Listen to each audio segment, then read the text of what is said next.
Hello दोस्तों, स्वागत है आपका हमारे इस यूट्यूब चैनल पे। हम आज डिस्कस करने जा रहे हैं क्लास 8 का फर्स्ट चैप्टर, जिसका नाम है परिमेय संख्या। तो इस परिमेय संख्या को समझने से पहले हम इनसे जुड़े जितने भी टर्म हैं, जैसा कि आपको बोर्ड पे दिख रहा होगा, हम उन सारी चीज़ों को समझेंगे और फिर आगे बढ़ेंगे। चलिए शुरू करते हैं। सबसे पहले इसमें देखते हैं कि प्राकृत संख्या क्या होता है। प्राकृत संख्या किसे कहते हैं? तो प्राकृत संख्या क्या है? ऐसी संख्या है जो 1 से शुरू होती हो और अनंत तक जाती हो, उसी को क्या कहते हैं हम लोग? प्राकृत संख्या कहते हैं। ठीक है, तो प्राकृत संख्या 1, 2, 3, 4 ऐसे करके ये कहाँ तक जाएगी? अनंत तक जाएगी।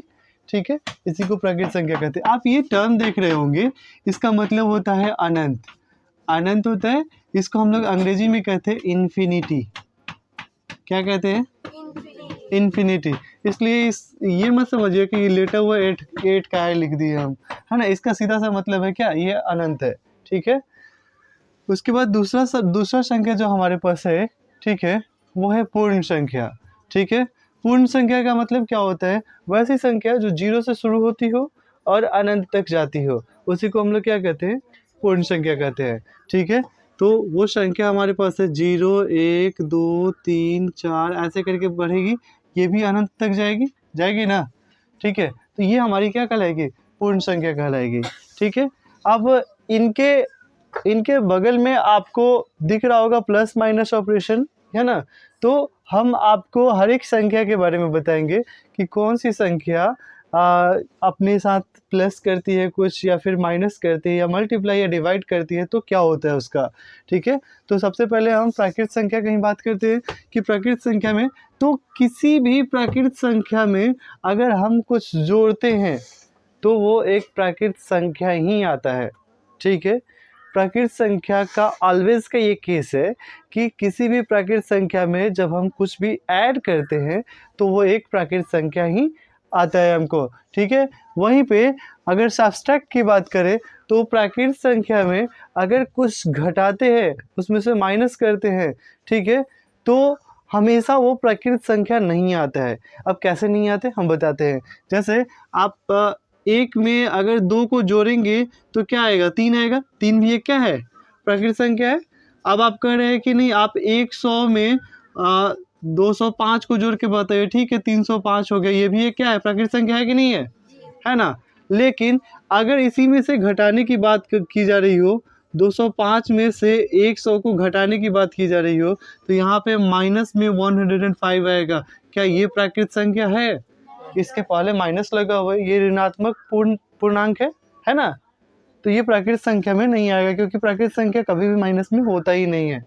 ठीक है, तो सिंपल सी बात है कि प्राकृत संख्याओं का योग जो होता है हमेशा प्राकृत संख्या आता है, लेकिन प्राकृत संख्याओं का जो व्यवकलन होता है, यानी कि घटाव होता है, वो हमेशा प्राकृत संख्या नहीं आता है। प्राकृत संख्या आ भी सकता है। जैसे अगर हम 20 में से 12 घटाएंगे तो कितना आएगा? 8 आएगा। ये तो प्राकृत संख्या आ गया, लेकिन ये हमेशा नहीं आएगा। कभी माइनस में भी आएगा, कभी प्लस में भी आएगा। इट में भी कि अगर हम प्राकृत संख्या 8 में से 8 को ही घटा दिए तो क्या आ गया? 0 आ गया। क्या ये प्राकृत संख्या है? नहीं है। तो सिंपल सी बात है कि प्राकृत संख्याओं का व्यवकलन हमेशा प्राकृत संख्या नहीं होता है। ठीक है, चलिए, तो दूसरा था हमारे पास क्या? पूर्ण संख्या। पूर्ण संख्या में क्या होता है? तो पूर्ण संख्या हमको मालूम है कि 0, 1, 2, 3 ऐसे करके स्टार्ट होता है। ठीक है, तो इसका योग करेंगे तो पूर्ण संख्याओं का योग जो होता है वो 0 + 1 करेंगे तो क्या आएगा? 1 आएगा। यहाँ पे 0 + 2 करेंगे तो क्या आएगा? 2 आएगा। 3 + 2 करेंगे तो क्या आएगा? 5 आएगा। तो देख रहे हैं यहाँ पे योग जो है हमेशा क्या आ रहा है? एक पूर्ण संख्या ही आ रहा है कि नहीं आ रहा है? ठीक है, लेकिन यहाँ पर भी व्यवकलन है। व्यवकलन जो है वो अगर करेंगे तो लार्जर में से स्मॉलर को माइनस करेंगे तो पूर्ण संख्या तो आएगा। ठीक है, 8 में से 8 जाएगा तो 0, ये भी पूर्ण संख्या आएगा। लेकिन क्या 12 में से 16 को ले जाएंगे तो क्या आएगा? -4। ये पूर्ण संख्या है क्या? पूर्ण संख्या में कहीं भी दिख रहा है क्या -4? नहीं दिख रहा है ना। इसका सीधा सा मतलब है कि पूर्ण संख्या में आपको -4 नहीं आएगा, मतलब निगेटिव में नहीं जाएगा, तो व्यवकलन में यहाँ पर ये भी रुक जाता है। ठीक है, ये क्या बोलते हैं, गुना की बात करें तो गुना में क्या हो जाएगा, पूर्ण संख्याओं का गुना हमेशा पूर्ण संख्या होता है। ठीक है, पूर्ण संख्याओं का गुना अगर बात करें तो ये हमेशा पूर्ण संख्या होता है। कैसे, तो जैसे 5 है और इसमें 2 से गुना कर दिए तो कितना आ गया, 10, ये पूर्ण संख्या है। 0 है, इसमें 2 से गुना कर दिए तो कितना आ गया, 0, ये पूर्ण संख्या है ना। ठीक है, अगर भाग की बात करें इसका, तो भाग में क्या हो जाएगा कि अगर 10 है बटे 2 कर दिए तो कितना आ गया, 5, ये पूर्ण संख्या है। लेकिन 7 बटे 2 कर दिए तो क्या ये पूर्ण संख्या आएगा, नहीं आएगा ना। तो याद रखना है, वहाँ पे हम प्राकृत संख्या में गुना और भाग पे बताना मिस कर गए हैं, तो उसको भी समझ ले कि हमेशा प्राकृत संख्या में भी गुना का क्या होगा, प्राकृत संख्या ही आएगा। 2 प्राकृत संख्याओं का गुना हमेशा प्राकृत संख्या ही आएगा। ठीक है, और 2 प्राकृत संख्याओं का भाग हमेशा प्राकृत संख्या नहीं आएगा। वहाँ पे कभी कभी क्या होगा, हमको प्राकृत संख्या के जगह संख्या के रूप में p/q के फॉर्म में हमको मिल जाएगा, पूरा कटता हुआ नजर नहीं आएगा। ठीक है, तो क्योंकि ये 7/2 क्या है, ये दोनों भी तो क्या है, हमारे पास प्राकृत संख्या ही है, प्राकृत संख्या पूर्ण संख्या दोनों है, तो क्या यहाँ भाग काम कर रहा है, नहीं। तो हम सीधा सा बात कह सकते हैं इस दोनों के लिए, खास तौर पे प्राकृत संख्या और पूर्ण संख्या के लिए, कि ये योग में और गुना में तो सेम रहता है, लेकिन घटाव में और भाग में ये क्या हो जाता है, चेंज हो जाता है, हमेशा सेम नहीं रहता है। ठीक है, कोई दिक्कत, चलिए यहाँ तक मिटाते हैं, उसके बाद आगे बढ़ते हैं। अब हमारे पास तीसरा जो टॉपिक है वो है धनात्मक संख्या। तो धनात्मक संख्या का मतलब क्या होता है, आप एक नंबर लाइन जानते होंगे, नंबर लाइन पे यहाँ पे 0 होते हैं, यहाँ पे 1 2 3 4 5 और -1 -2 -3 -4, ऐसे करके ये क्या होता है, हमारे पास नंबर लाइन होता है। हम जानते हैं कि 0 के दाहिनी ओर जितनी भी संख्याएं होती है वो क्या होती है, धनात्मक संख्याएं होती है, और 0 के बाईं ओर जितनी भी संख्याएं होती है वो क्या होती है, ऋणात्मक संख्या होती है। तो पहचानना बहुत आसान है, हम कह सकते हैं कि इसके दाईं ओर जो है जितनी भी संख्या है वो क्या हो जाएंगी, धनात्मक होंगी, और इसके बाईं ओर जितनी भी संख्या है वो क्या होंगी, ऋणात्मक होंगी। कोई दिक्कत नहीं ना। तो समझ रहे हैं ना कि 0 के दाईं ओर जितनी भी संख्याएं आती है नंबर लाइन पे, संख्या रेखा पे, उसको हम लोग क्या कहते हैं, धनात्मक संख्या कहते हैं, और वहीं बाईं ओर जितनी भी संख्या आती है उसको क्या कहते हैं, ऋणात्मक संख्या कहते हैं। ठीक है, अब हमारे पास जो नेक्स्ट टॉपिक है वो है पूर्णांक। पूर्णांक क्या होता है, नंबर लाइन पे जितनी भी संख्याएं आपको दिख रही थी वो सारी की सारी क्या होंगी, पूर्णांक होगी। ठीक है, मतलब ये चाहे धनात्मक हो या ऋणात्मक हो, उससे कोई फर्क नहीं पड़ता है। 0 यहाँ पे 1 2 3 4 5 -1 -2 -3 -4, ये जितनी भी संख्याएं हैं सभी की सभी पूर्णांक है। पूर्णांक सीधा कहता है कि नंबर लाइन पे आने वाली जो भी संख्याएं दिख रही है, जो गिनती की संख्याएं होती है, चाहे वो धनात्मक हो या ऋणात्मक हो, सभी की सभी क्या होंगी, पूर्णांक होंगी। ठीक है, तो याद रहेगा पूर्णांक क्या होता है, हो जाएगा ना। सिंपल सी बात है, यहाँ पे नंबर लाइन पे कहीं भी दिख रहा है क्या, 2/3 दिख रहा है, तो ये पूर्णांक नहीं होगा, ये भिन्न हो जाएगा। क्या होगा, ये भिन्न हो जाएगा। ठीक है, तो भिन्न और पूर्णांक में इतना ही अंतर है कि ये नंबर लाइन पे दिखता है, ये नंबर लाइन पे नहीं दिखता है।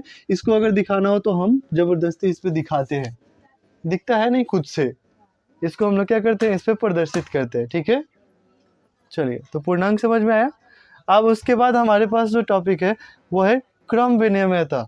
क्रम विनिमयता का मतलब क्या है कि अगर हमारे पास कोई संख्याएं हैं, बहुत सारी संख्याएं होती है, कोई संख्या है जिसमें जैसे हमारे पास 5 + 8 2 ऐसी संख्या है, इसको जोड़ना है।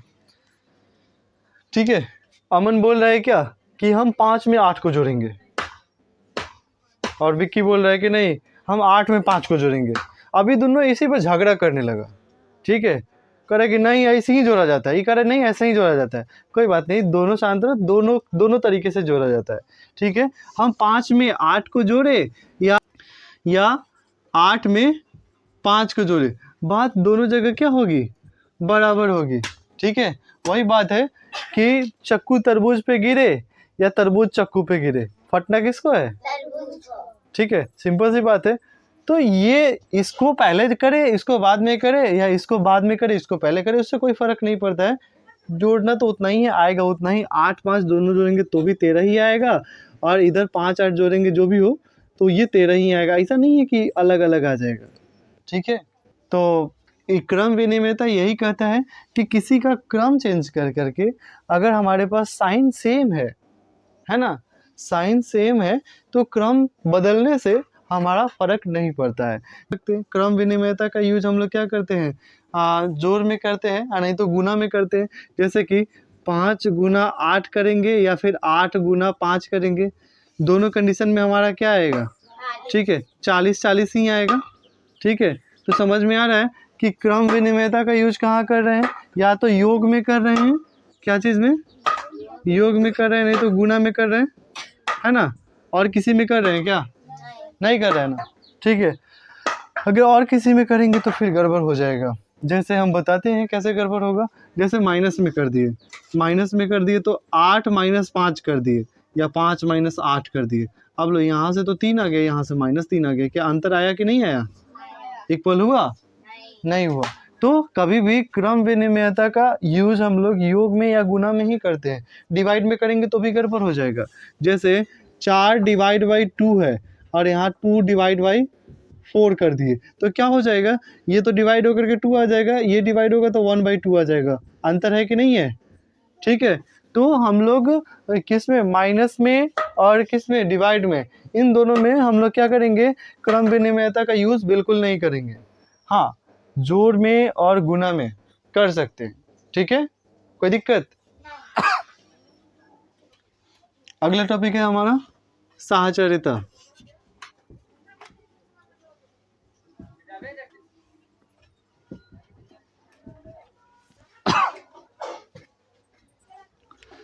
साहचर्यता का नियम क्या कहता है कि जनरली हम इसका यूज गुना में करते हैं साहचर्यता को, ठीक है। तो इसका नियम क्या कहते हैं कि A Guna B Guna C लिखा हुआ है, अगर ऐसा आपके पास 3 गुना में दिया हुआ है तो इसको क्या कर सकते हैं आप, पहले किसी भी दो को A गुना B करके और बाद में C से गुना कर लिए, या फिर A Guna B Guna C कर लिए, पहले इसको गुना कर लिए, बॉड मास में तो जानते हैं कि ब्रैकेट के अंदर का पहले काम करते हैं, ठीक है। या फिर उससे भी जा रहा है तो क्या कर सकते हैं, B Guna A Guna C भी कर सकते हैं, कोई दिक्कत। तो इस 3 तरीके से हम क्या कर सकते हैं, गुना कर सकते हैं। किसी का भी गुना पहले करें, अगर साइन सेम हो तो इसमें हमको कोई भी चेंज करने का ज़रूरी नहीं पड़ता है। जैसे ये तो गुना की बात हो गई, अगर A plus B plus C अगर हमारे पास प्लस में होता तो भी हम क्या करते, A प्लस B करके और बाद में C को प्लस कर देते, या A plus B plus C ऐसे कर देते, या फिर B plus A plus C ऐसे कर देते। तो इन दोनों तरीके से हम लोग क्या कर सकते हैं, यहाँ पे गुना में या फिर यहाँ पे योग में हम लोग क्या कर सकते हैं, साहचर्यता का नियम लगा करके, अगर केवल हमारे पास जो भी कैलकुलेशन है अगर उसमें केवल सम है यानी कि योग है, तो हम क्या कर सकते हैं, किसी को भी पहले किसी को भी बाद में जोड़ करके हम फाइनली आंसर तक पहुंच सकते हैं, है ना। और अगर गुना है तो उसमें भी किसी को भी पहले गुना करके बाद में गुना करके हम फिर भी आंसर तक पहुंच सकते हैं, कोई भी चेंजेस नहीं आएंगे। इसका एग्जांपल अगर देते हैं, जैसे कि मान लो यहाँ पे 3 दूना 6 का 6, यहाँ पे 3 यहाँ पे 2 2 1 2 आतिया, ठीक है। यहाँ पे 3 दूना 6 में 1 से गुना करेंगे तो, ठीक है। यहाँ पे 3 1 3 में 2 से गुना करेंगे तो, क्या अंतर आ रहा है क्या, नहीं आ रहा है ना, ठीक है। तो यही कहता है साहचर्यता का नियम कि आप पहले किसी को भी गुना करें, अगर केवल गुना का साइन है या फिर आप किसी को भी प्लस करें, केवल प्लस का साइन है, तो आपका हमेशा क्या होगा, वो सेम होगा, ठीक है, कोई दिक्कत। अगला रूल पे जाते हैं। नेक्स्ट टॉपिक है हमारा शून्य की भूमिका, ठीक है। शून्य की क्या भूमिका, ये जीरो है ना, गाना भी सुनते होंगे, जब जीरो दिया मेरे भारत ने, गाए भी थे ना, क्या 15 अगस्त में गाए थे ना, ठीक है। शून्य की क्या भूमिका है, ये शून्य कहने के लिए जीरो है, लेकिन किसी के आगे लग जाता है तो उसको क्या कर देता है, हीरो बना देता है, ठीक है। हमारे पास 1 रुपया है, ठीक है, और इसके आगे यहाँ पे दाहिनी तरफ ये शून्य, कहा कि हमको जितना मन कर रहा है उतना लग जाएंगे। अब हमारे पास कितना रुपए, जरा काउंट करके बताओ तो। यहाँ पे 3 डिजिट पे करते हैं, फिर डबल पे, फिर डबल पे, फिर डबल पे, क्या हो जाएगा, इकाई, दहाई, सैकड़ा, हजार, 10,000, लाख, 10 लाख, करोड़, 10 करोड़, अरब, 1 अरब हो गया केवल शून्य से, ठीक है। समझ में आ रहा है ना कि ये शून्य का कितना भूमिका है, किसी के आगे लगता है तो इसको हीरो बना देता है ना। और किसी में कहता है क्या कि शून्य को अपने, शून्य क्या कहता है कि शून्य अपने लिए क्या कहता है कि हमको अपने साथ सटाओ, ठीक है, हम तुमको बहुत बड़ा बना देंगे, लेकिन अगर हमसे तुम टकराए तो हम तुमको अपनी तरह बना देंगे। मतलब अगर गुना कर दिए शून्य से, अगर 1,000 रुपये था हमारे पास, इसमें गुना कर दिए शून्य से, टकरा गए शून्य से, क्या हो गया, कहा कि चल तू भी शून्य बन जा, है ना। तो शून्य से टकराना नहीं, शून्य को सटाना है ना। है कुछ नहीं, लेकिन बहुत कुछ है। किसी को जीरो से हीरो बना सकता है, तो किसी को हीरो से जीरो भी यही शून्य बनाता है। तो इसी की बात करने जा रहे हैं। किसी भी संख्या में शून्य की क्या भूमिका होती है, ऐड करने पे, सब्सट्रैक्ट करने पे, मल्टीप्लाई करने पे, डिवाइड करने पे क्या भूमिका होती है उसको देखते हैं। जैसे ए में अगर शून्य को जोड़ेंगे तो क्या आएगा, ए ही आएगा ना। ए में से अगर शून्य को घटाएंगे तो क्या आएगा, ए ही आएगा ना। ए में अगर शून्य से गुना करेंगे तो क्या आएगा, लो आ गया ना। तो ये क्या होता है, माइनस और प्लस, ये दोनों में क्या होता है, शून्य तो ठीक ठाक काम करता है कि कुछ नहीं करता है उसको, ठीक है। लेकिन जैसे ही ये बात होता है गुना करने का, ये क्या कर देता है। अगर डिवाइड करने की बात हो, ए में डिवाइड करेंगे शून्य से तो क्या होगा, इन्फिनिटी। कितना बार में लगाओगे जी, शून्य से कितना बार में लगाओगे कि ये आएगा, तुम कितना बार में भी लगाओगे तो भी ये नहीं आएगा आएगा, इसलिए हम इसको क्या लिखते हैं, इन्फिनिटी, है ना। तो वही बात है। तो शून्य से इसमें सेम नहीं रहता है प्रोसेस, ठीक है, लेकिन हमारा प्लस और माइनस ये दोनों क्या होता है, सेम होता है। तो शून्य की भूमिका बस इतना ही है कि ये किसी भी संख्या के साथ लगता है तो उसको बड़ा बना देता है, उसके दाईं ओर लगता है तो, ठीक है। ये प्लस माइनस करने पे कोई प्रभाव नहीं करता है, लेकिन वहीं पे मल्टीप्लाई और डिवाइड करते हैं तो ये पूरा का पूरा संख्या का रूप, रंग, दशा सब बदल देता है, ठीक है। समझ गए शून्य को, शून्य छोटा नहीं है, वैसे भारत नहीं दिया, भारत छोट छोट चीज़ नहीं देता है, बहुत बड़ा चीज़ देता है। अब एक की भूमिका देखते हैं, है ना। एक की भूमिका क्या होती है, शून्य तो किसके साथ, जोड़ और घटाव के साथ बड़ा गर्दन में गर्दन मिला करके चल रहा था, ठीक है। एक का देखते हैं, एक किसके साथ चलता है। तो अगला टॉपिक है एक की भूमिका। कोई भी संख्या हो, जैसे हमारे पास 8 है, तो इसमें से एक को क्या करेंगे, जोड़ेंगे तो क्या आ जाएगा, 9 आ जाएगा। संख्या चेंज हो गया कि नहीं हो गया। वही 8 में से एक को घटाएंगे तो क्या आ जाएगा, 7 आ जाएगा। संख्या चेंज हुआ कि नहीं हुआ, ठीक है।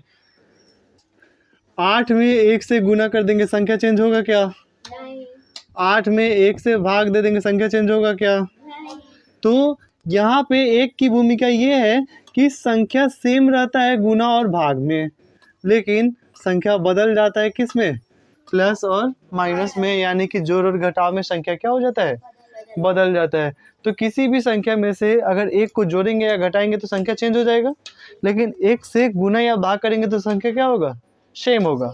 ठीक है, कोई दिक्कत नहीं ना। तो एक संख्या का ऋणात्मक, ये अगला टॉपिक है हमारा। ठीक है, एक संख्या का ऋणात्मक हम कैसे निकालते हैं, तो देखना, जैसे a है तो इस संख्या का ऋणात्मक क्या होगा, -a होगा, होगा कि नहीं होगा, होगा। ऋणात्मक का मतलब है कि उसके पहले माइनस लग गया, वो ऋणात्मक हो गया। हम लोग संख्या रेखा पर देख रहे थे, वही 1 2 3 इधर भी था, वही 1 2 3 इधर भी था, बस इधर माइनस लगा हुआ था तो ऋणात्मक संख्या हो गया था, है ना।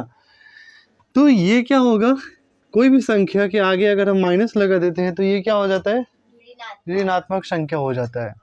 ठीक है, और यही ऋणात्मक संख्या, यही ऋणात्मक लगना, संख्या सेम हो लेकिन उसके आगे ऋणात्मक चिन्ह लगा हुआ हो, इसी को हम लोग कहते हैं योज्य प्रतिलोम। क्या कहते हैं, योज्य प्रतिलोम। दूसरा एक और एग्जांपल देते हैं, जैसे तुम्हारे पास एक संख्या है a/b। ठीक है, अब इसमें से कोई एक माइनस हो गया, जैसे a माइनस हो गया, है ना, -a/b हो गया। एक बार कह रहा है कि नहीं, हम क्या होंगे b माइनस होंगे, मतलब a/-b, है ना। सही कह रहा है क्या कि हम माइनस का है, वो हम माइनस का है, दोनों झगड़ा करने लगा। बोला कि ठीक है कोई बात नहीं है, -a/b। चल, डिवाइड जो है ना वही माइनस रखेगा, संख्या नहीं रखेगा। ठीक है, देख लो डिवाइड के सामने माइनस है ना, कर दिए। तुमको क्या लग रहा है कि ये संख्या समान है कि नहीं, ये तीनों संख्याएं समान है कि नहीं है, बताओ, संख्याएं समान है कि नहीं है, समान है ना। इसको कैसे भी करेंगे तो वो माइनस में ही आएगा, आएगा ना, चाहे यहाँ माइनस लगाए, यहाँ माइनस लगाए, यहाँ माइनस लगाए। ठीक है, कर्जा ई घर में हो, वो घर में हो, वो घर में हो, कर्जा तो हमारे ऊपर है ना, अगर पूरा घर हमारा है तो क्या कोई दिक्कत, चलो ठीक है। तो इसी को a/b का ये जो फॉर्म है ये वाला, इसी को कहते हैं योज्य प्रतिलोम। कोई दिक्कत, यदि हम किसी भी योज्य प्रतिलोम को आपस में जोड़ते हैं तो क्या आता है, तो उसको समझना। जैसे हमारे पास एक संख्या a था, इसका योज्य प्रतिलोम क्या होगा, ये इसका योज्य प्रतिलोम -a होगा। इन दोनों को अगर एक साथ हम ऐड करते हैं, ठीक है, a जोड़ -a ये करते हैं तो क्या होगा, a-a बराबर 0 हो जाएगा। तो योग में क्या हो जाएगा, योज्य प्रतिलोम क्या होगा, 0 होगा, है ना। अगर संख्या और उसके योज्य प्रतिलोम को अगर हम ऐड करते हैं तो क्या आएगा, 0 आएगा। संख्या और उसके योज्य प्रतिलोम को अगर हम व्यवकलन करते हैं तो क्या होगा, a माइनस a बराबर क्या हो जाएगा, a प्लस a होगा ना, माइनस माइनस प्लस होता है, तो ये क्या हो जाएगा, 2a हो जाएगा। तो अगर संख्या का योज्य प्रतिलोम हम करते हैं, दोनों को लेकर के व्यवकलन करते हैं तो क्या आ जाएगा, हमारे पास 2a आ गया। ये 2a माइनस में भी हो सकता है, समझना, माइनस में कैसे हो सकता है सो बता रहे हैं। मान लेते योज्य प्रतिलोम को पहले कर लेते -a, और यहाँ पे माइनस ये वाला a को बाद में कर लेते, तो क्या होगा, माइनस माइनस क्या हो जाएगा, प्लस होगा, तो a क्या हो जाएगा, -2a हो जाएगा। तो यहाँ पे क्या आ गया, हमारे पास प्लस में आ गया। ठीक है, यहाँ पे एक जगह प्लस में, यहाँ पे माइनस में आ गया। तो इस तरीके से योज्य प्रतिलोम काम करता है। ठीक है, अगर गुना की बात करें तो योज्य प्रतिलोम क्या होगा, a गुना -a, ये क्या हो जाएगा, माइनस। देखो गुना में जब एक माइनस रहता है तो एक ही माइनस होता है ना, और 2 माइनस रहता है तो माइनस गायब हो जाता है, माइनस माइनस गुना होकर के प्लस हो जाता है। तो यहाँ पे एक माइनस है तो माइनस दे दिया, a में a से गुना होगा तो क्या हो जाएगा, a² हो जाएगा। गुना में कुछ इस प्रकार से आया। वहीं भाग की बात करें तो a/-a बराबर क्या होगा, a से a तो कट जाएगा लेकिन माइनस तो रह जाएगा, तो -1 बच गया। ठीक है, तो कुल मिलाकर के तुम्हारा योज्य प्रतिलोम में ये सारा का सारा योग में, व्यवकलन में, गुना में और भाग में, चारों में प्रोसेस दिख गया। ठीक है, अब बात करते हैं हम लोग क्या संख्या का व्युत्क्रम क्या होता है सो, ठीक है।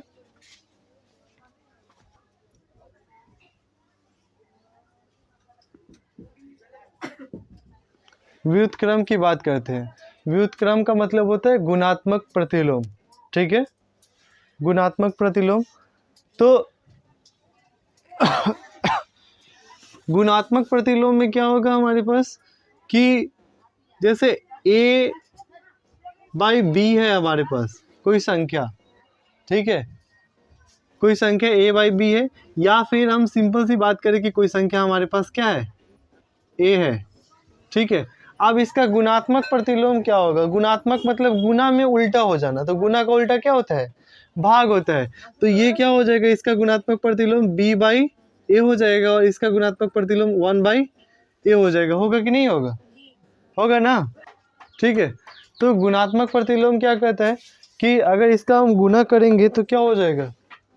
ये उल्टा हो जाएगा। होगा कि नहीं होगा? अब हम इसके साथ प्लस माइनस और डिवाइड मल्टीप्लाई क्या होता है वो चारों चीज कर करके बताते हैं, ठीक है। तो यहाँ पे देख लिए व्युत्क्रम का मतलब है गुणात्मक प्रतिलोम, इसी को क्या कहते हैं? गुणात्मक प्रतिलोम कहते हैं ना, ठीक है। आप देखना यहाँ पे अगर योग की बात करें, योग की बात करें तो गुणात्मक प्रतिलोम का योग क्या होगा? a बाई बी जोड़ b बाई ए, गुना करेंगे ए बी, ऊपर में क्या हो जाएगा? ए स्क्वायर जोड़ बी स्क्वायर। तुम लोगों को भिन्न का जोड़ करने आता है ना?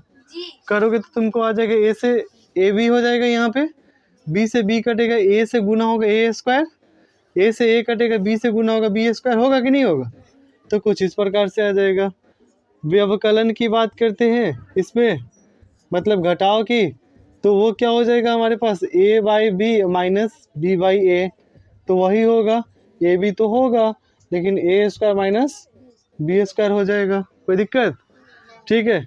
और अगर गुना की बात करते हैं जो कि मेन है हमारा इसके लिए, तो a बाई बी गुना b बाई ए कट जाएगा, दोनों का दोनों क्या हो जाएगा? एक आ जाएगा आंसर आएगा। और भाग की बात करते हैं, भाग की बात करते हैं तो a by b divide by b by a, और डिवाइड करते हैं तो इसको साइन चेंज करते हैं a बाई बी गुना a बाई बी बराबर a square by B square. इसको गुणात्मक प्रतिलोम इसलिए कहते हैं कि इसको गुना करने पे हमको क्या आता है? एक आता है, इसलिए गुणात्मक प्रतिलोम कहते हैं। उस वाले को योज्य प्रतिलोम इसलिए कहते हैं क्योंकि उसमें जोड़ने पे क्या आता है? जीरो आता है। क्या आता है? जीरो आता है, इसलिए उसको योज्य प्रतिलोम कहते हैं। तो गुणात्मक प्रतिलोम समझ में आया?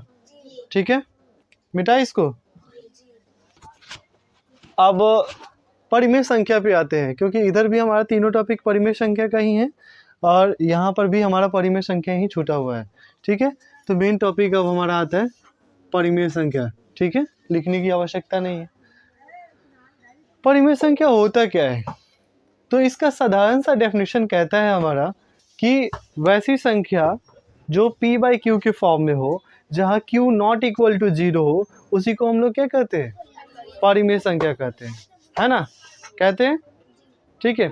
क्या 0 एक परिमेय संख्या है? नहीं है, नहीं है।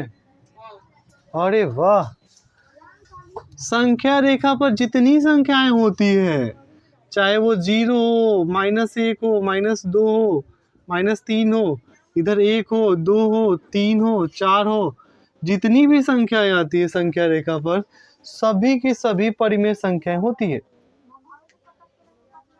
ठीक है।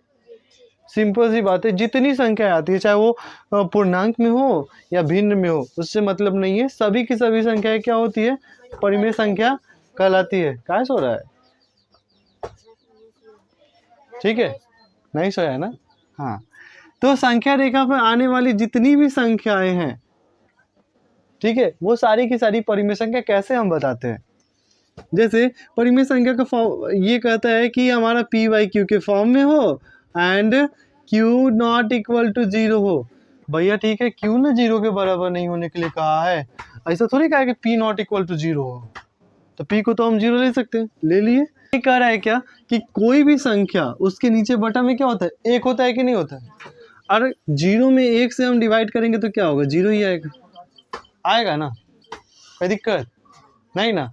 तो यहाँ पे Q ये ना है, अगर इसकी बात करें तो ये P/Q की बात कर रहा है, तो ये Q नॉट इक्वल टू 0 है ना, ये 0 के बराबर है क्या Q, नहीं है ना, तो ये तो हो गया। तो सिंपल सी बात है, परिमेय संख्या किसे कहेंगे, तो परिमेय संख्या वैसी संख्या है जो संख्या रेखा पे आती हो, ठीक है, चाहे वो धनात्मक हो ऋणात्मक हो, उससे कोई मतलब नहीं, वास्तविक संख्या होनी चाहिए, ठीक है, उसी को हम लोग क्या कहते हैं, परिमेय संख्या कहते हैं, ठीक है। वास्तविक संख्या होनी चाहिए का मतलब कि वास्तव में वो संख्या होना चाहिए, दिखना चाहिए, वो परिमेय संख्या होगी।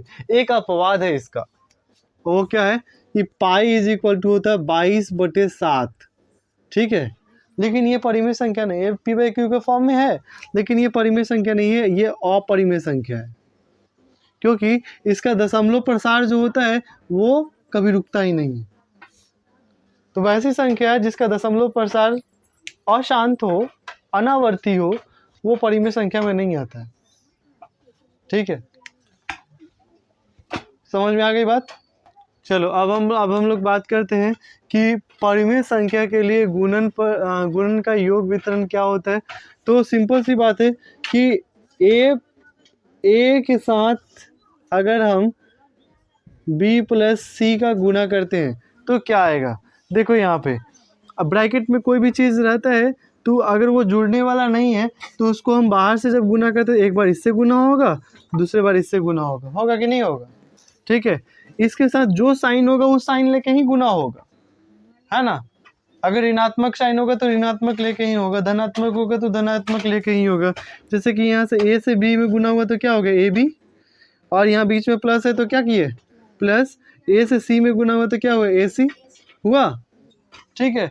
तो परिमेय संख्याओं का गुना जो होता है वो जैसा परिमेय संख्या वैसा ही बना देगा, अगर ऋणात्मक है तो ऋणात्मक बना देगा, धनात्मक है तो धनात्मक ही रहने देगा। दो ऋणात्मक है तो वो गुना करेंगे तो वो क्या हो जाएगा, धनात्मक हो जाएगा, ध्यान रखना, ठीक है। वही बात करें इसी के उल्टा ये B-C है, तो यहाँ पे देखो ये इसके साथ धनात्मक है, दोनों धनात्मक है तो धनात्मक रह गया, AB आ गया। अब ये देखो ये वाला एक ऋणात्मक एक धनात्मक, तो धनात्मक ऋणात्मक टकराता है तो क्या होता है, ऋणात्मक होता है तो क्या हो जाएगा AC होगा। तो यही क्या होता है परिमेय संख्याओं में भी होता है, कोई भी परिमेय संख्याओं को ऐसे ही गुना या जोड़ सकते हो, तुम कर सकते हो, वो ऐसे ही आएगा, साइन का मेन ख्याल रखना, ठीक है। बात करते हैं कि परिमेय संख्या का रेखा पर निरूपण, ठीक है, परिमेय संख्या का अभी हम बता ही हैं तुमको, अगला टॉपिक हमारा कह रहा है कि परिमेय संख्या को रेखा पर निरूपित कैसे कर सकते हैं।